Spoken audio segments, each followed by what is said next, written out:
Hey everyone, it's Squiggly McPickens with Ants on a Melon. I'm going to go over a favorite of mine, the backhand roll. I'll be using the Galaxy 2.0 BitWhip.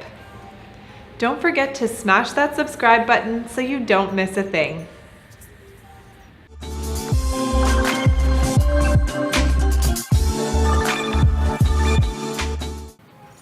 In this video, I'll be showing you how to do a backhand roll. This is an intermediate move. If you're not familiar with fiber grip, check out our Grip Point Fundamental series. I'll link it in the description. This is a fiber grip move where your whip will rotate around a single hand, over the top of the palm, and return to a closed grip. I'll be showing you how to spin your whip around a single point, in this case by using your hand, and how to move your grip back to your handle. This is a move that you might already be familiar with if you spin staff or nunchucks. However, there are some obvious differences between these and a light whip.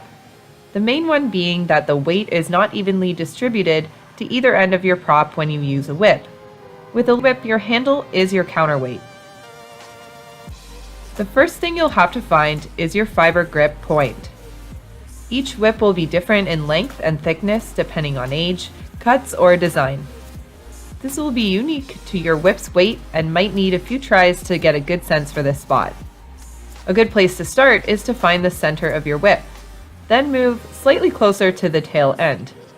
I like to start with an upward rotation, from my perspective, a clockwise direction. Your whip's rotation depends on which direction your handle is leading.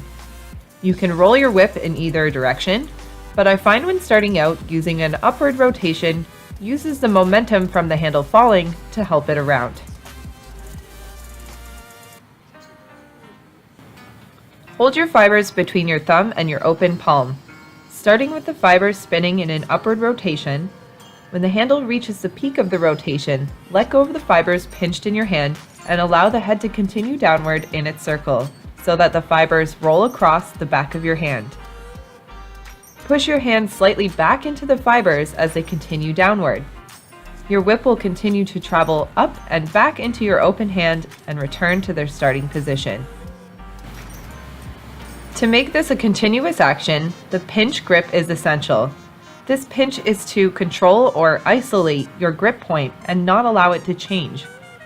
To release your roll from a single point, stop applying your pinch and release grip, and your handle will automatically travel into your hand as it's the counterweight. Do this action a few times and see how it feels. If you're struggling a bit with it, here's a couple ideas for troubleshooting your movement. If you find your whip starts to move each time, you should focus on the timing of the pinch component. If you're finding the tail of your whip is not straightening out from your arm, try moving your grip closer to the tail end. When your fibers are shorter, they have less drag, and this slight adjustment can help keep them out further and make the move look cleaner. This move can also be done on horizontal planes.